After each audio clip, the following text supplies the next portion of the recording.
Allahu Allahu Allahu Allah Allahu Allah Allahu Allahu Allahu Allah Allahu Allah.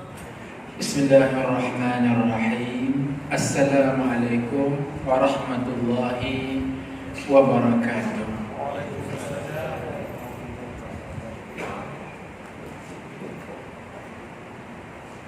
Boleh tak kalaulah muslimin yang berada di belakang sekali, cuba ke depan sikit.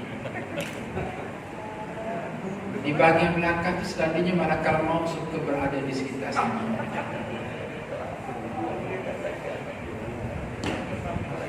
Cuba ke depan sikit. Nah,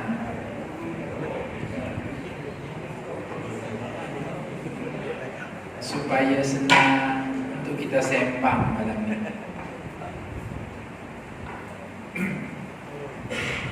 Alhamdulillahirabbil alamin. Wassalatu wassalamu ala rasulillahil amin wa ala alihi wa sahbihi ajma'in. Para hadirin muslimin dan muslimat yang dirahmati Allah sekalian, InsyaAllah pada malam ini kita meneruskan kajian hadis-hadis Rasulullah sallallahu alaihi wasallam. Pada malam ini kita masuk pada hadis yang ke-20 ya. Hadis yang ke-20 di bawah tajuk cara berinteraksi. Ustaz akan baca hadis, tuan-puan sila ikuti bacaan hadis ini. Bismillahirrahmanirrahim. Bismillahirrahmanirrahim. Qala Rasulullah sallallahu alaihi wasallam. Qala Rasulullah sallallahu alaihi wasallam. Jalisul kubara. Jalisul kubara. Wasailul ulama. Wasailul ulama. Wa khaliqul hukama. Sadaqa Rasulullah sallallahu alaihi wasallam.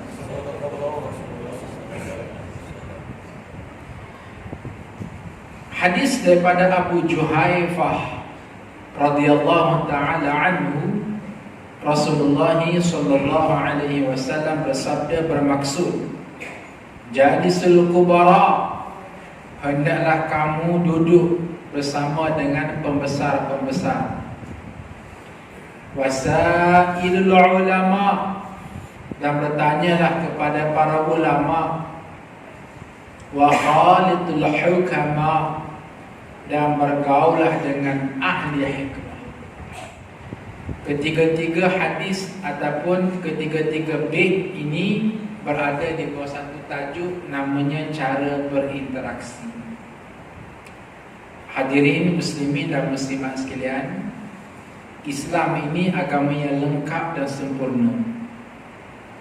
Maka dalam Islam ini sendiri, Masya Allah, begitu banyak sekali ajaran-ajaran yang kita bahasakan hari ini skill. Termasuklah skill komunikasi. Jadi ini adalah skill komunikasi dan skill berinteraksi dalam membuat engagement, dalam membina ruang lingkup environment, penglibatan seseorang dengan seseorang. Nabi kata jalisul kubara, silalah duduk bersama dengan pembesar-pembesar. Hadis ini sekali pandang bunyinya, okey, wahai muslimin dan muslimat, ahli jemaah surau Al-Ikhwan, carilah wakil rakyat, duduklah bersama dengan mereka, sembang dengan mereka, hoha-hoha dengan mereka, ajak mereka minum teh kat Ibrahim Maju. Apakah itu maksud jalisul kubara? Jawabnya tidak. Sebaliknya perkara ini cuba kita relatekan dengan sepotong hadis Rasulullah sallallahu alaihi wasallam berbunyi, khairul umara ala abwabil ulama. Sebaik-baik pemimpin ialah pemimpin yang pergi ke pintu ulama, dan sebaik-baik ulama ialah ulama yang tidak pergi ke pintu rumah pemimpin. Apa maksud? Sebaik-baik pemimpin ialah pemimpin yang pergi ke pintu rumah ulama. Artinya mereka pergi ulama umara ini. Umara ni siapa dia? Umara ni Perdana Menteri yang ke-8 sekarang.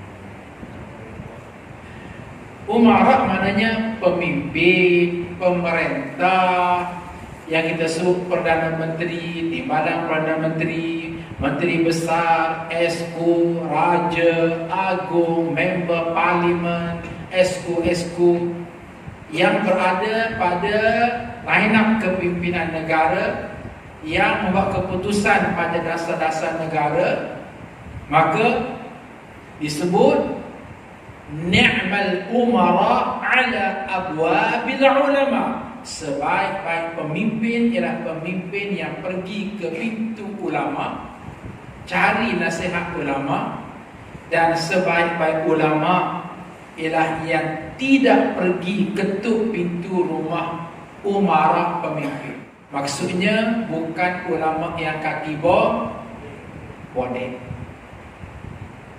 Nah, bodek faham kan? Bodek ni bahasa anak mudanya jack. Kipas. Apa tujuan kita jack? Supaya terangkat kawan ni. Macam kita jack kereta, tayar panci, kita pun jackkan body kereta, angkat julang. Ku ia pun nak bodek, nak jack, ala kadar sudahlah. Tapi jack sampai terbalik kereta ni, sampai untuk kerajaan contoh, maka itu sudah keterlaluan namanya. Jadi bagaimana kita nak faham tentang jalisul kubara? Hendaklah kamu duduk bersama dengan pemimpin-pemimpin. Artinya Nabi nak beritahu, nisbah kepada alim ulama, nisbah kepada orang yang faham agama, boleh untuk dia membuat hubungan dengan umara, pemimpin, kubara, ketua. Tetapi atas nama itu menasihati pemimpin, bukan membodek pemimpin. Itu maksud jalisul kubara. Pergi jumpa dengan Perdana Menteri, konsult Perdana Menteri, do and don't. Nah, ini yang patut kamu kena buat, ini yang patut kamu avoid, elak jangan lakukan. Yes, kalau macam tu ulama ni nak tidur rumah Perdana Menteri pun tak. Tapi kalau pergi atas nama itu untuk bodek,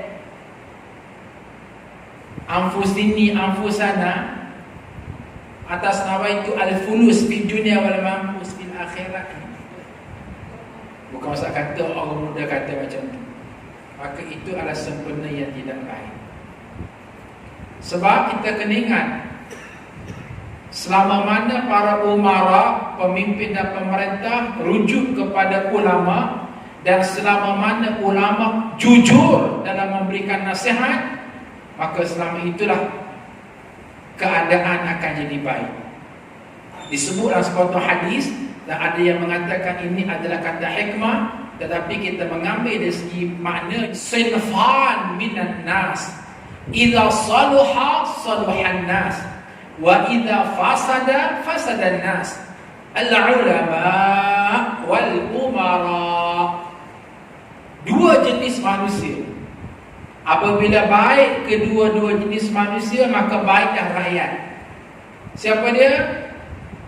Dan apabila buruk kedua-dua jenis manusia ini, maka buruklah rakyat jelata. Siapakah Dua jenis manusia ini al-ulama, ulama, wal umara, itulah kubria, pemimpin. Jadi hadirin sekalian, jalisul kubara ia memberi maksud bahawa ulama yang pergi ke pintu pemimpin atas nama itu untuk menasihati pemimpin dengan cara yang jujur, akan baik pemimpin tersebut. Sebagaimana pemimpin itu juga akan terus jadi baik selama mana dia rujuk kepada ulama dan ulama memberikan nasihat yang jujur. Hadirin sekalian, seminggu yang lepas di Malaysia adalah minggu yang sangat panjang. Banyak perkara-perkara pelik yang berlaku. Minggu yang sangat panjang, negara yang tidak ada pemimpin.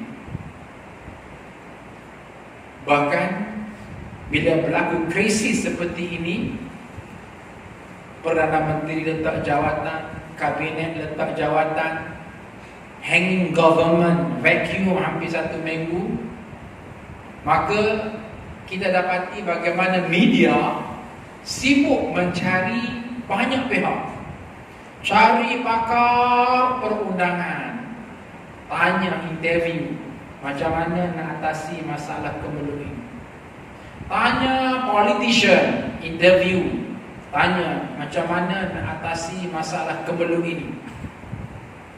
Yang ni nak jadi PM, yang ni tak pun nak jadi PM, apa kriteria jadi PM, bincang pak sokongan. Betul kan ini berlaku seminggu lepas? Hello. Nah, tetapi sedikit malangnya ialah sedikit malam tidak ada pun mana-mana pihak yang mencari para ulama untuk tanya ulama. Untuk tanya ulama. Okey, kumpulkan satu tim di kalangan ulama. Okey, mintalah supaya TV1, TV2, TV3, Astro Awani sila interview tim para ulama, sila interview tim para qadhi, tim para mufti, tim para ilmuwan Islam. Apa pandangan Islam untuk menyelesaikan masalah kemelut pemerintahan yang ada di Malaysia? Apa pandangan Islam tentang kriteria untuk memilih Perdana Menteri dan Kabinet? Sunyi, tidak ada. Ini sesuatu yang sangat malang.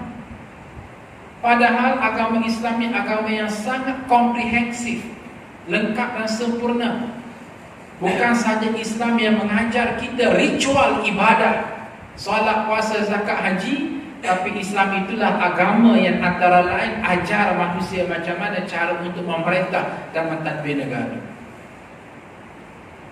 Sedangkan hadirin sekalian, kalau tanya para ulama, dan ulama itu pula jujur menjawab sudut pandang Islam, isu yang berbangkit selama 1 minggu tu enteng saja, senang saja. Isu yang kita rasa, ya Allah, macam manalah kita nak guide MP, member parlimen untuk memilih pemimpin. Senang je kalau tanya Islam. Apa dia? Kalau kita rujuk kepada Al-Quranul Karim, Allah Subhanahu wa taala menyebut seseorang pemimpin itu hendaklah dipilih berasaskan kepada 3 kriteria utama. Tinggalkan dulu seketika sentimen politik kepartian. Ini adalah ciptaan manusia. Mesti back to basic, kembali pada fundamental. Nak pilih Perdana Menteri ke, nak pilih Timbalan Perdana Menteri ke, nak pilih menteri-menteri ke, okey, kita setuju. Letak ke tepi dulu sentimen politik kepartian. Kita mesti refer kepada agama Islam kita. Hidup jangan buat macam tidak ada arah kompas. Macam mana agama pimpin kita? Cuba tengok ya, betapa indahnya. Pertama, sila rujuk surah Al-Dhariyat ayat 56. Bismillahirrahmanirrahim. Wa ma khalaqtul jinna wal insa illa liya'budun. tidaklah aku ciptakan jin dan manusia melainkan hanya untuk beribadah kepada Allah Azza wa Jalla. Ustaz ulang sekali lagi, ibadah dalam Islam tidak tertumpu kepada fundamental ibadah, solat, puasa, zakat, haji, ataupun yang kita sebut Islam dalam bentuk yanat wenti, sembahyang, bersunat, kahwin dan mati. Itu saja yang kita nak implement Islam dalam kehidupan kita? Tidak. Tetapi kita nak mengimplementasikan Islam dalam seluruh aspek dan dimensi kehidupan kita. Dalam bab akidah, syariat, munagahat, muamalat, siasat, daulah, pemerintahan, kepimpinan, semua ada pandangan Islam. Jadi itu namanya ibadah. So kita nak memberikan satu awareness, kesedaran kepada seluruh masyarakat, especially kepada decision maker ni yang buat keputusan nak appoint siapa dan siapa yang pemimpin, pastikan atas nama ibadah. Aku ni nak pilih pemimpin yang namanya Perdana Menteri atas nama ibadah. Bila sebut ibadah, satu perkara yang perlu kita kena ada dalam fikiran kita, mesti sifatnya apa dia? Muwafaqatus syara', ikut kaedah syarak. Ambil mana yang Islam, itu syarak kata. Yang non-Muslim ketepikan dulu. Syarat kedua apa dia? Ambil yang paling adil. Apa makna adil? Tidak melakukan dosa besar dan tidak mengekalkan dosa kecil. Kalau siang, malam, pagi, petang terpalit dengan isu-isu rasuah ke, isu seksual ke, isu pecah amanah ke, maka nak keep distance, letak ke tepi. Cari mereka yang betul-betul bersih. Ini maksud amanah. Seorang yang syarat ketiga apa dia? Yang menjaga maruah Islam. Tengok, ini semua masuk dalam ruang lingkup ibadah. Jadi perkara ini ada ni. Jadi seluruh kubara, macam mana kita nak bimbing kehidupan. Satu. Ciri yang kedua, sila rujuk kepada surah Al-Baqarah ayat 30. Bismillahirrahmanirrahim. Wa idh qala rabbuka lil malaikati inni ja'ilun fil ardi khalifah. Dan ingatlah ketika mana Tuhan kamu berfirman kepada malaikat, sesungguhnya aku tetap akan menjadikan manusia di atas muka bumi ini khalifah. Apa makna khalifah? Disebut oleh para ulama, tafsirannya istikhlafun nubuwah fi iqamati din wa siyasatud dunya. Menggalang ganti urusan kenabian dalam rangka pertama iqamatud din, menegakkan agama Islam, wa siyasatud dunya, dan berusaha memerintah muka bumi Malaysia ini dengan sistem pemerintahan Islam. Maknanya apa dia? Ni nak pilih PM ni, PM kanan ke, PM kiri ke, PM tepi ke, PM tengah ke. Ini dia. Pilih mana yang paling hampir, yang nak kembali kepada sistem iqamatuddin, yang nak tegakkan agama dan memerintah muka bumi dengan pemerintahan agama. Kita tidak mahu pemimpin itu, pemimpin yang kita nak pilih ini adalah pemimpin yang meruntuhkan jahiliah dan menegakkan jahiliah yang baru atas runtuhan jahiliah. Okey, pemimpin yang dulu namanya nasionalis, jom kita tukar kepada sekular. Pemimpin dulu sekular, jom kita tukar kepada pragmatis. Semua ni ideologi yang dicipta oleh manusia. Nasionalisme, kapitalisme, pragmatisme, panjamanisme, hedonisme, komunisme, semuanya bermazhab dengan mazhab iblisme. Nah, itu dia. Dasarnya apa dia? Aba wastakbara wa kana minal kafirin. Enggan tunduk kepada perintah Allah dan rasa bongkak dan sombong, dan diklasifikasikan sebagai mereka yang kufur kepada Allah. Jadi, tengok kat sini tau. Tengok, nah, scan dulu personality, fikrah orang ini macam mana, mentality orang ini macam mana, mindset orang ini macam mana. Yang nak sangat jadi PM ni, kena kira tu. Kena buat satu valuation yang sangat jelas berdasarkan kepada kaedah syarak. Masya Allah. Itu yang diajar oleh agama tu. Bukan semata-mata oleh kerana aku parti B, aku mesti sokong parti B juga. Letak kat situ dulu. Soal parti ni soal topeng belaka. Yang paling penting Allah Azza wa Jalla akan tanya kita fundamental tadi. Ni disebut jalisul kubara. Ulama nak pergi jumpa dengan umara, dengan kubara untuk sebut benda-benda yang terang dan jelas ini. Dua. Yang ketiga, ciri nak pilih pemimpin, PM ke whatever, ialah dengan merujuk kepada surah Al-Ahzab ayat 72. Allah Azza wa Jalla berfirman, A'udzu billahi minasyaitonir rajim. Inna 'aradna al-amanata 'ala as-samawati wal ardi wal jibal fa abayna an yahmilnaha wa ashfaqna minha wa hamalaha al-insan innahu kana zaluman jahula. Sesungguhnya kami telah bentangkan amanah ini kepada bukit, bukau, gunung, ganang dan seluruh makhluk-makhluk yang lain. Tetapi mereka tidak mahu dan tidak mampu untuk memikul amanah ini, namun disahut oleh manusia. Tapi malang sekali, bila diberi kepada manusia, ada di kalangan mereka yang hempaskan amanah ini, yakni tidak lagi memikul amanah tersebut, maka mereka di sisi Allah zaluman, maha zalim, jahula dan maha jahil. Apa maksud amanah? Ini amanah yang betul-betul ya. Amanah ini sila rujuk kepada hadis Nabi SAW.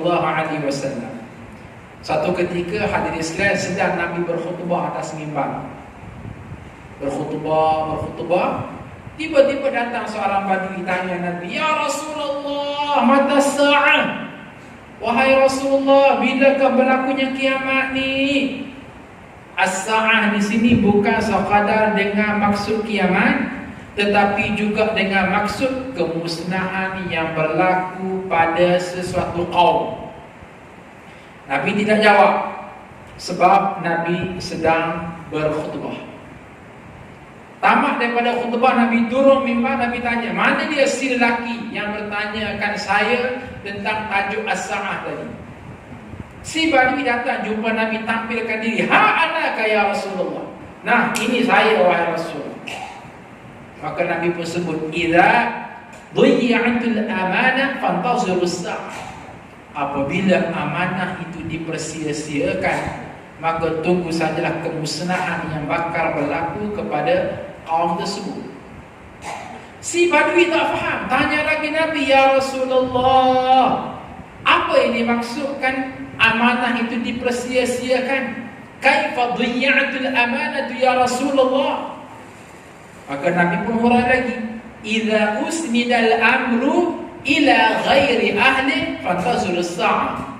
Apabila sesuatu urusan itu diserah kepada orang yang tidak layak, maka tunggu sajalah kemusnahan yang bakal berlaku kepada sesuatu kaum dan bangsa tersebut. Kalau korang faham, contohnya begini, serah kepada puan-puan jaga bank, apa jadi? Licin duit kan? Ataupun maaf cakap, serah kepada perokol berseri jaga anak gadis kita, apa jadi? Rosak anak gadis kita. Ini pun sama juga, bab pemerintahan, bab bernegara diserah kepada orang yang tidak selayaknya. Contoh tidak selayak, contoh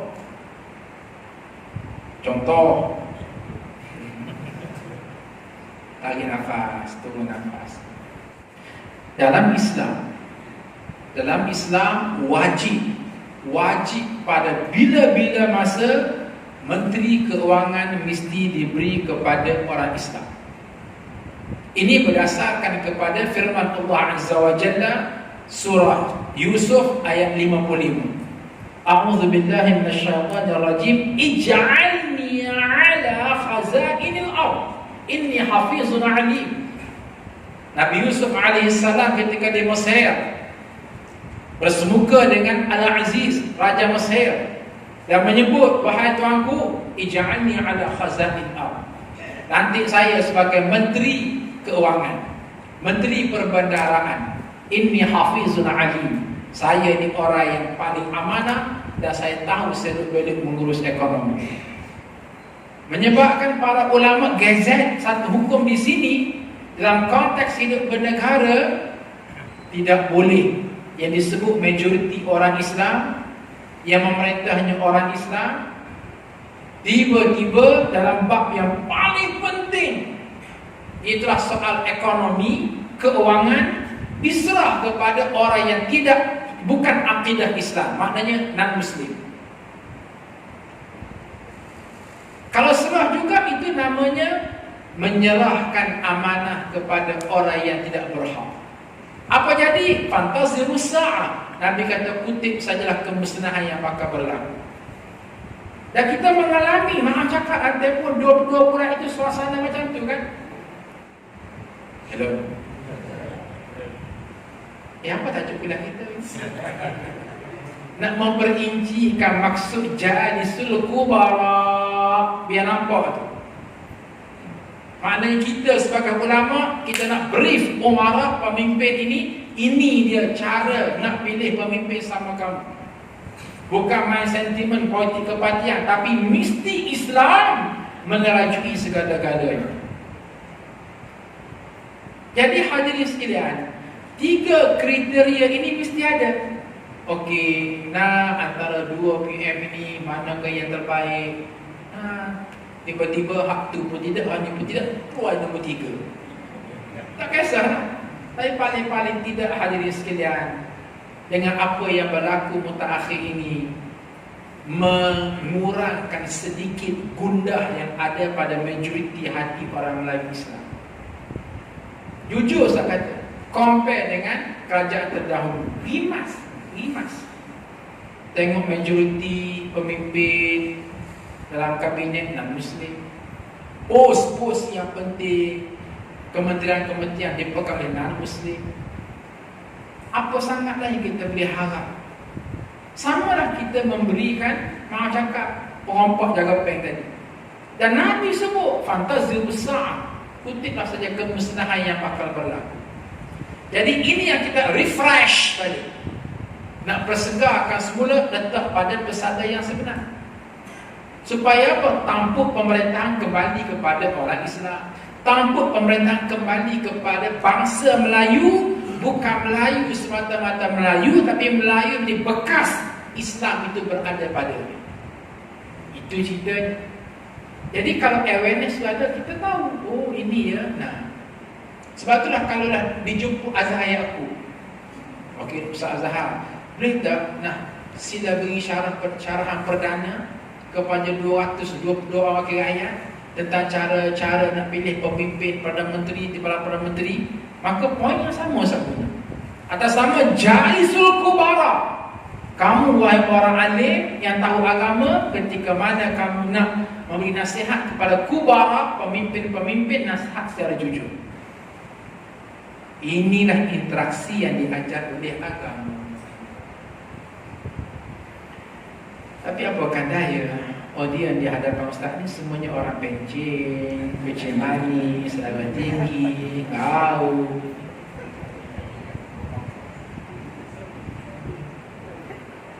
Tak apa daya, itulah dia nasib malam yang ada pada Islam di akhir zaman. Okey, habis poin pertama, Jalisul Kubara. Yang kedua, wasailul ulama. Hendaklah kamu bertanya pada ulama dalam urusan kehidupan kamu. Interaksi yang kedua yang Nabi ajar supaya kita ambil kesempatan ialah cari ulama. Bila jumpa ulama, ataupun paling tidak kita sebut ustaz, sila ambil peluang tanya ustaz berkenaan. Hadis ini tak kata belajarlah dengan ulama, tak. Tetapi tanyalah ulama. Beza tu, belajarlah dengan ulama dan tanyalah ulama. Kalau belajar, sifatnya untuk jangka masa panjang. Okey, saya, wahai ustaz sekian ambil sekian, wahai ulama sekian ambil sekian, saya ni nak belajar kitab manhaji. Saya nak belajar sirah nabawiyah, maka ustaz ni pun ajarlah satu. Maybe apa yang dia ajar itu kita bukan nak tahu pun.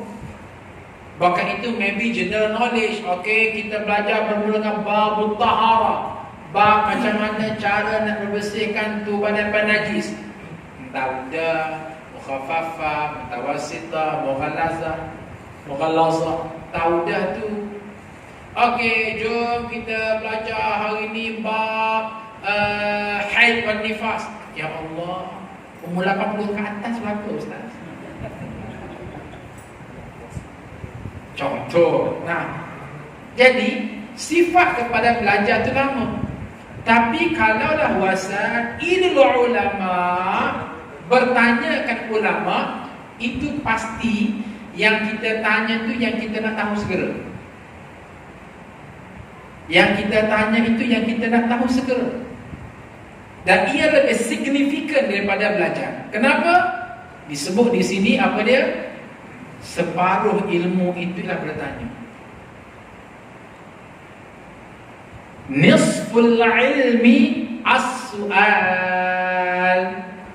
Kalaulah ilmu itu membentuk 100%, maka potong 50% ada pada bertanyakan asatizah, bertanyakan ulama. Yang 50% lagi itulah adanya pada assignment, ada pada assessment, ada pada kuliah, ada pada tazkirah, ada pada ceramah. Beza dengan bertanya. Sebab itulah hadirin sekalian, mustahab interaksi dua hala guru dengan pelajar. Cuba kita test malam ni. Okey, Ustaz nak mulakan dengan Musliman. Hello. Boleh jadi ilmu yang Ustaz ajar malam ni tak kena tu dengan citra dan kehendak muslimat tu. Ya Allah, Ustaz Azhar ajar bab cara berinteraksi, macam mana cara ulama nak berinteraksi dengan pemimpin. Okey. Sedangkan yang ada dalam fikiran aku ialah aku ni orang perempuan, keluar rumah, pergi ke masjid, solat berjemaah, dengar kuliah, tapi aku tak minta izin dengan suami aku. Boleh ke tak boleh? Boleh. Jadi itu yang permainan kepala kita. Tapi sepanjang seminggu aku datang kuliah, tak ada pula lah ustaz yang sentuh bab tu. Dan selama-lamanya kita akan cakap tak tahu, jahil tanya tersebut. Tapi kalau kita angkat tangan, direct tanya, okey Ustaz Azhar, saya ni begini. Boleh ke tak boleh? Kalau boleh, mana hujahnya? Kalau tak boleh, mana hujahnya? Direct to the point. Itulah dia kelebihan pada bertanyakan ilmu. Nah, musliman, Ustaz bagi peluang sekarang. Contoh, agak-agak apa dia soalan nak tanya yang berbuku dalam kepala ni?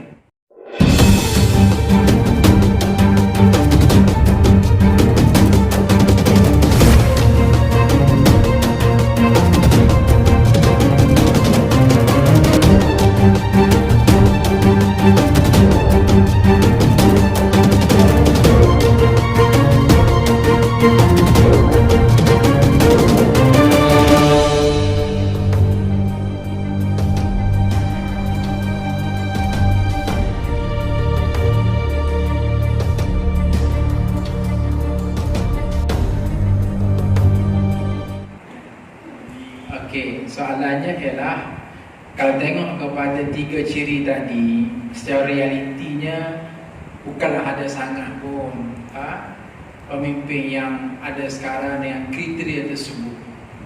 Jadi begini, hadirin sekalian, ada istilah dia panggil apa? Pertama sekali, kalau tidak ada tali rotan pun berguna. Betul tak bahasa? Kau tahu lagi? Ha? Macam mana? Kalau tidak ada rotan, akar. Oh ya, pergi tajwid. Kalau tidak ada rotan, akar pun berguna. Maknanya nak cari yang ideal tak ada. Okey, hak reality tu je ada. Satu.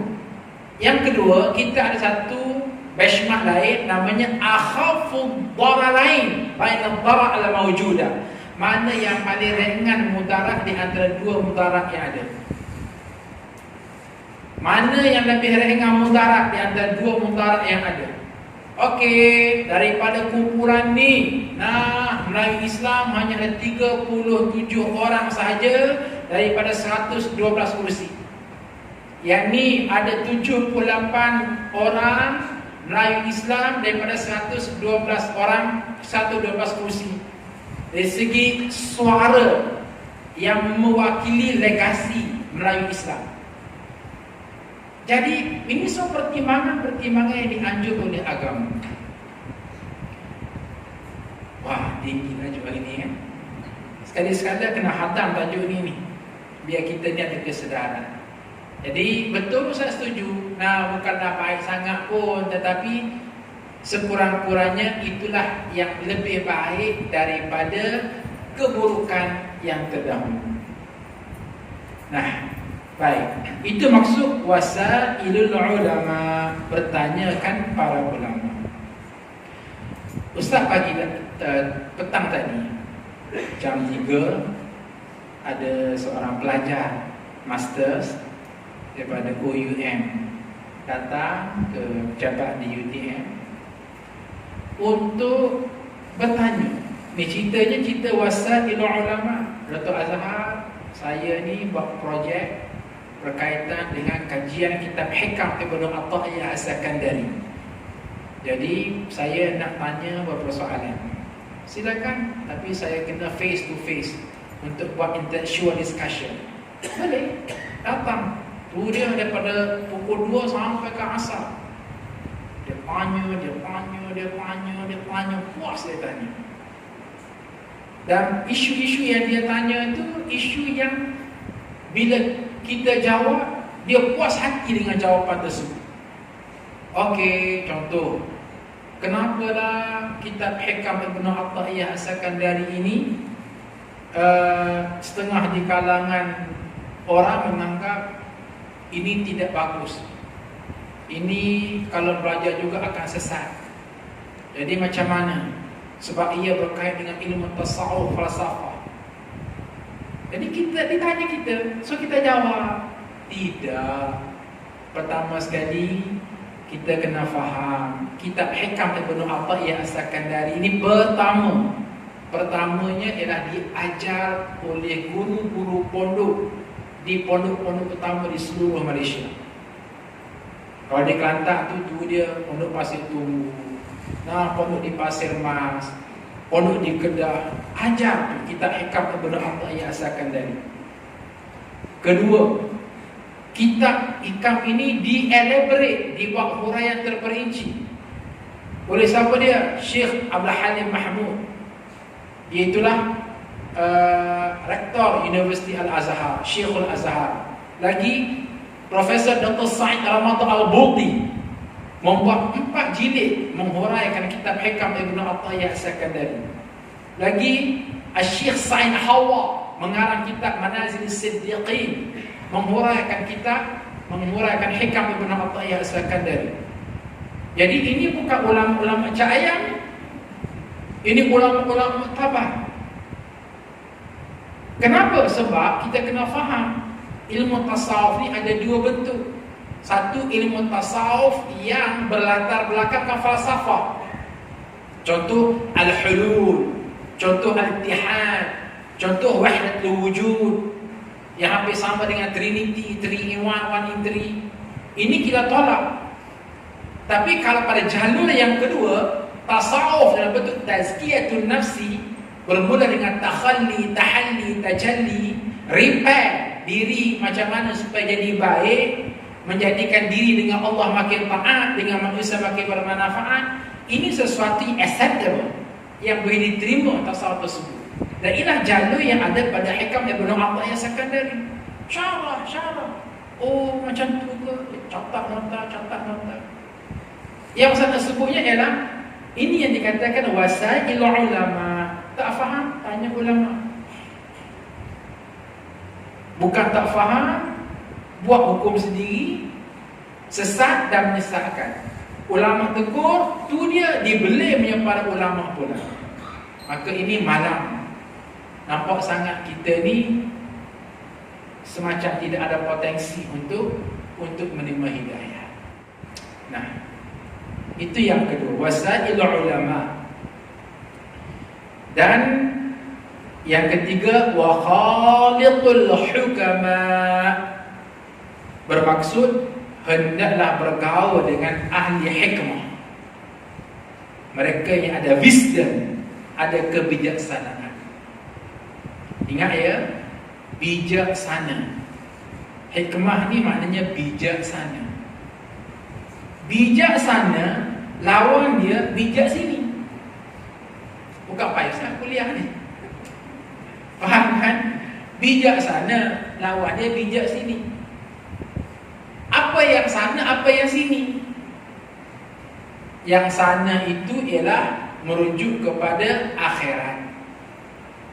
Dia berfikir, dia merancang benefit dunia, benefit dia penting tu dia. Benefitnya benefit akhirat. Tetapi orang itu kalau sekadar merancang untuk survival hidup duniawi semata-mata, fikir nak makan sekarang, nak minum sekarang, nak saving sekarang, akhirat kelak tunggang langkah putar kisah, ini namanya in hiya illa hayatuna dunya namutu wa nahya wa ma nahnu bimab'utsin. Hidup sekadar hedonisme, nak enjoy semata-mata. Ini bukan orang yang bijaksana. Jadi nak memastikan orang ini ada bijaksana, pertama sekali lihat kepada lifestyle orang ini. Apa lifestyle dia? Indikator pertama, at-taqarrub ila Allah. Sejauh mana orang ini dekat ataupun jauh dengan Allah Azza wa Jalla. Kita ni nak tengok sianu ni bijaksana ke tidak, seorang yang berhikmah ataupun tidak. Ayo semaklah ibadat dia macam mana.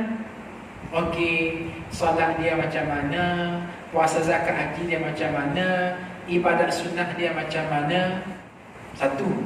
Yang kedua ialah dia mesti seorang yang adil.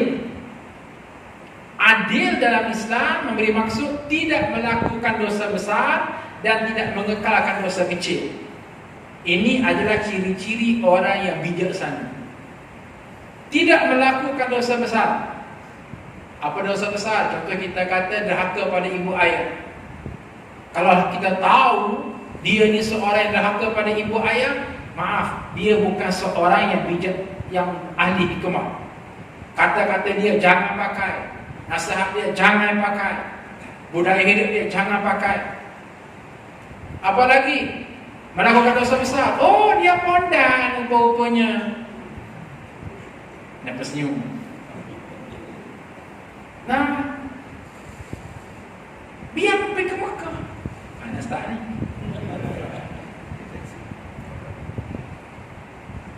Tetapi bukan sekadar dia pondan, tetapi dia mempertahankan apa ya? Kepondanannya. Langsung tak rasa bersalah. Bahkan menganggap ini hak privasi dia, ini seka hidup dia. Tak boleh macam tu hadirin sekalian. Hidup ni bukannya FOC, bukannya free of charge. Tapi hidup ni dalam keadaan kita menanggung ibadah, amanah dan khalifah yang diamanahkan kepada kita. Artinya kita kena urus hidup kita mengikut selera Allah. Kita tidak boleh urus hidup kita menurut selera kita. Nah, Ustaz guna bahasa tu biar mudah faham. Kita kena urus hidup kita dengan selera Allah. barulah kita disebut hamba Allah. Apa dia? Nah, Allah menjadikan azah Yaqub kamu ni lelaki, maka seluruh taklif kamu sebagai seorang lelaki, maka kamu hidup sebagai seorang lelaki. SOP, Standard Operational Procedure kamu, nah, orang lelaki. Maka nak tak nak ustaz kena layan apa dia? Kehidupan ustaz. Ustaz kena layan biological ustaz ini sebagai seorang lelaki. Kena ikut selera Allah, kena ikut kehendak Allah. Ustaz tidak boleh nak ikut selera ustaz. Kalaupun aku lelaki tapi aku lebih ceria di kota, apa salahnya? Tak boleh. Sebab apa? Sebab ustaz hidup ni betul-betul 100% anugerah daripada Allah Azza wa Jalla. Jadi hadirin sekalian, kalau itu gaya hidupnya, maaf cakap, ini bukan orang yang ada wisdom. Ini orang yang bukan ada hikmah dan kebijaksanaan. Sebab apa? Sebab dia melakukan dosa besar. Yang seterusnya yang dikatakan adil, selain daripada tidak melakukan dosa besar, yang kedua, tidak mengekalkan dosa kecil. Dosa besar tak buat, dosa kecil dia tak mengekalkan. Apa dosa kecil contoh? Ada ulama-ulama. Apa dosa kecil? Dosa kecil yang paling mudah ialah membazir masa. Dapat satu handphone, ya Allah, merenggak dengan handphone tu. WhatsApp handphone berasap. Bayangkan dalam handphone ni ada 980 grup WhatsApp. Contoh, semua nak kena baca berlaku. Puasnya tu tengok email pula, puasnya tu tengok IG pula, puasnya tu tengok YouTube pula, puasnya tu tengok Facebook pula. Tahu-tahu 2 jam, waste our time, rugi masa. Oh tak boleh ustaz, kita ni hidup dalam dunia information, kita kena tahu semua maklumat. Hadirin, tak akan kiamat, tak akan kiamat kalaupun kita tak tahu semua maklumat. Dunia elok je. Buktinya ialah dunia telah pun ada semasa kita lahir. Dan bukti yang kedua, insya-Allah dunia kekal ada biarpun kita sudah mati. Jangan fikir kita ni manusia paling sibuk, tak. Jadi jangan sampai membazir masa. Jadi orang yang 24 jam kemau dengan handphone ini, sampai kau hilang social life. Betul kita kata handphone ini mendekatkan yang jauh, tapi ingat, kalau salah guna handphone juga akan menjauhkan yang dekat. Balik rumah suami isteri duduk sekatil, tapi apa dia? Tu dia. Suami sibuk dengan WhatsApp-nya, isteri sibuk dengan WhatsApp-nya. Masya Allah. Jadi maaf cakap, ini orang yang tidak ada bijaksana. Maka nasihat dia, kata-kata dia, buah fikiran dia, fikrah dia, mentaliti dia, mindset dia, attitude dia tak boleh pakai.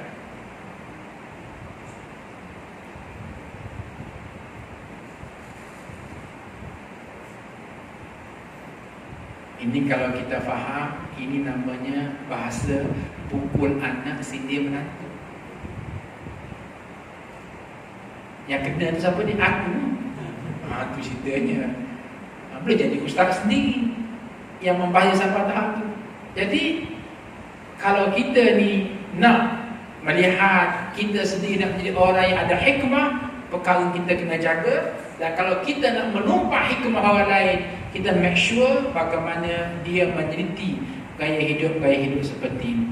Jadi orang yang mementingkan akhirat, orang yang bersifat adil, orang yang menjaga maruah, maka ini disebut orang yang ada hikmah, kebijaksanaan. Orang yang ada kebijaksanaan, yang hadirin sekalian, dia ada satu yang disebut insting. Insting ni apa dia?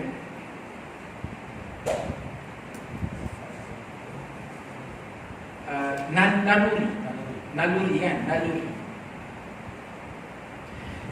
Saya cuba nak kongsi satu pengalaman hidup ya. Ini rahsia, jangan beritahu pada orang.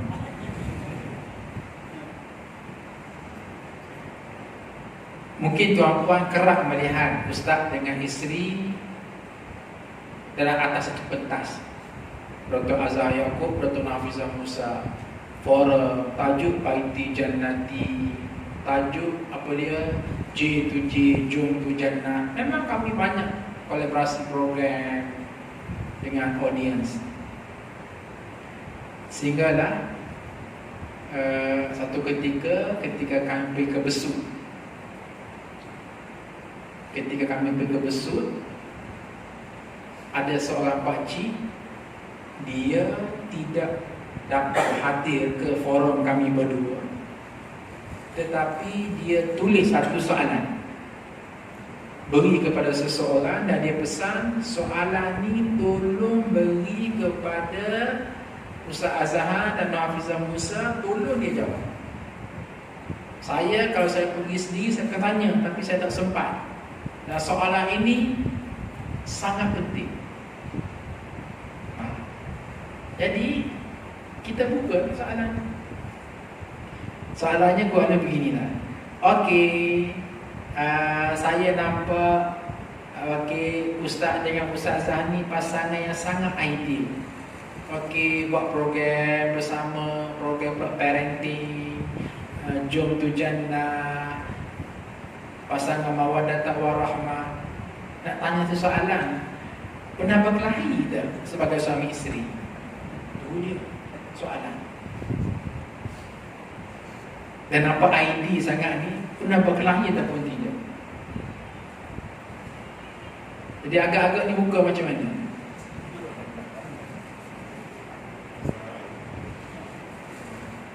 Ustaz jawab, kami berkelahi siang, malam kami baik.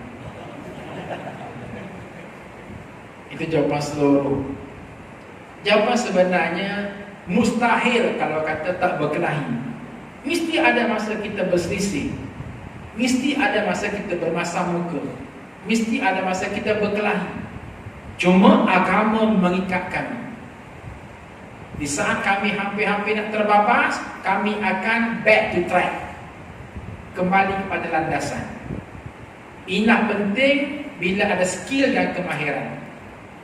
Contoh, hadirin, orang yang mahir bawa kereta 20 tahun atas jalan raya, apakah tak pernah berlaku satu ketika rasa nak terbabas? Mesti ada tu. Cuma oleh kerana dia ni ada pengalaman, maka pengalaman itulah ia akan memperbetulkan semula posisi dia. Kuat sangat brek ni, duduk pada landasan balik. Sebab apa? Sebab pengalaman, sebab ada kawalan. Demikian juga dengan rumah tangga yang berkrisis, tapi oleh kerana kita ni ada agama, kita ni ada ilmu, maka akhir sekali itulah yang menjadikan kita back to track semula. Jadi cerita Ustaz tersebutnya lain. Pernah sekali Ustaz dengan isteri sedikit bermasam muka, adalah benda clash. Selalunya kalau suami isteri berkelahi, selalu salah siapa dia? Suami ke isteri? Muslimat jawab. Suami ke isteri? Suami ke isteri? Tengok, tak mahu kalah. Atas surau tak mahu kalah. Berilah peluang pada suami. Okey, tak apa dah. Jadi bermasam muka, tengah-tengah bermasam muka, back mood satu sama lain. Tiba-tiba ada orang beri salam. Assalamualaikum. Teka loceng, Assalamualaikum. Kita jam, nantu jam, itu suara ayah mertua. Anak dia pun jam tu suara ayah aku tu, Ustaz Musa tu. Ya Allah, macam mana nak layan ayah mertua ni? Sedangkan hati sedang jauh dengan suami ni. Suami isteri pun sedang jauh dengan isteri. Tengah-tengah berkelahi tu, pakat. Beginilah ya, kita pergi sambut abah, pandai-pandai lah buat mani muka. Pandai-pandai buat manis muka. Okey, masuklah ayah mertua, duduk, sembang, hoha. Tapi insting orang yang ada hikmah. Ustaz akui, ayah mertua Ustaz orang yang baik, orang kuat ibadah, rajin baca Quran, hatinya baik. Tengok asal menantu dia. Maka dia pun duduk. Puas kami buat macam normal saja, tapi instin orang yang ada hikmah, dia boleh rasa tau. Dia boleh rasa, anak aku dengan menantu aku ni macam ada something wrong. Boleh jadi dalam hati macam itu. Okey. Maka dia pun buat macam biasa-biasa. Tiba-tiba pembantu rumah pun servekan air.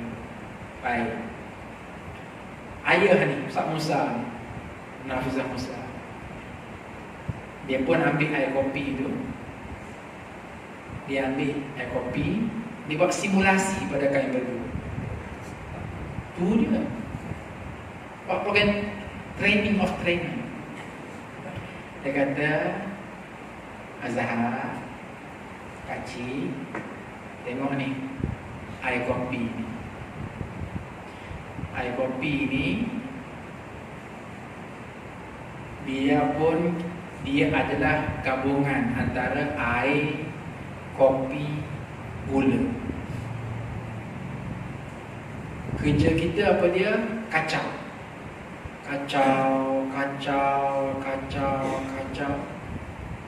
Masa kena kacau tu sakit. Kalau gula tu boleh bercakap sakit tu, pening gula tu. Kena kacau. Kopi yang hitam ni, bingung kopi ni. Ya Allah, kenapalah? Kena pusing. Sama juga dengan air. Asal yang jernih jadi hitam. Tapi bila berpadu, bila minum jadi sedap. Baik. Kita faham lagi. Bermakna Abah nak beritahu kalian berdua kalau pun nak berkocak, ingat hanya berkocak dalam cawan saja. Turun jangan tumpah. Wah, dalam orang tua ni. Nak berkocak hanya dalam cawan, tapi jangan sampai tumpah. Bila tumpah, kemusnahan rumah tangga boleh berlaku. Yang duk bercerai kat luar sana tu sebab apa? Sebab air tu tumpah. Tak pandai nak tatang. Padahal kalau pandai tatang dalam keadaan bercampur gula, kopi, hujung tu bila minum sedap kalau pandai olah. Ustaz, kami suami isteri ni senyum. Betul juga ya. Nah, buat apalah kita berkelahi. Jadi alhamdulillah malam tu baik. Kebetulan malam Jumaat pula baik. Sekian wabillahi taufiq wal hidayah. Assalamualaikum warahmatullahi wabarakatuh.